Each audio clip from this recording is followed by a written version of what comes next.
यदि कोई हमसे पूछे कि सत्य क्या है, तो हम सामान्य रूप से उसे किसी शब्द या परिभाषा में समझाने की कोशिश करते हैं। लेकिन उपनिषद एक अलग तरीका अपनाते हैं। वे कहते हैं नेति नेति, अर्थात ये नहीं, ये नहीं। पहली नजर में ये उत्तर अधूरा या टालने वाला लग सकता है, लेकिन वास्तव में ये एक गहरी दिशा की ओर संकेत करता है। उपनिषद बार बार ये संकेत देते हैं कि अंतिम सत्य को सीधे शब्दों में पकड़ना आसान नहीं है। जो कुछ भी हम कहते हैं वो किसी न किसी रूप में सीमित होता है। शब्द हमेशा किसी सीमा के भीतर काम करते हैं।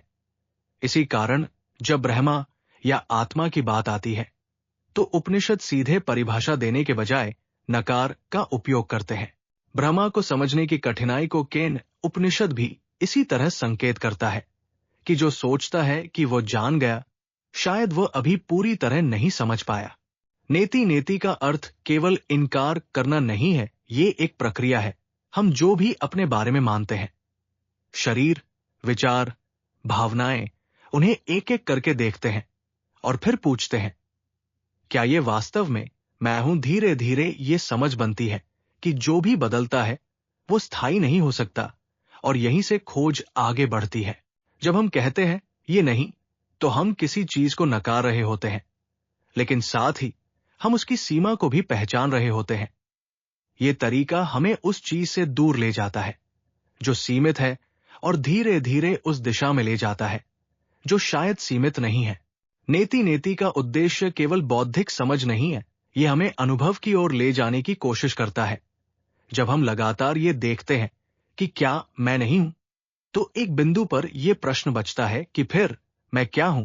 यही वो स्थान है जहां उपनिषद उत्तर देने के बजाय हमें देखने के लिए छोड़ देते हैं। आत्मा और ब्रह्मा के संबंध की चर्चा भी इसी दिशा में ले जाती है, जहां शब्दों से आगे जाने की आवश्यकता होती है। हम अपने बारे में कई पहचाने बना लेते हैं, नाम, भूमिका, विचार, लेकिन यदि हम एक क्षण रुककर देखें तो क्या ये सभी स्थायी है या ये बदलते रहते हैं? शायद नेति नेति इसी देखने की शुरुआत है। उपनिषद नेति नेति कहकर हमें उत्तर देने की कोशिश नहीं करते, वे हमें उस दिशा में ले जाते हैं जहां हम स्वयं देख सकें। ये एक ऐसी प्रक्रिया है जहां समझ धीरे धीरे विकसित होती है, और शायद यही कारण है कि नेति नेति केवल शब्द नहीं बल्कि एक यात्रा बन जाती है।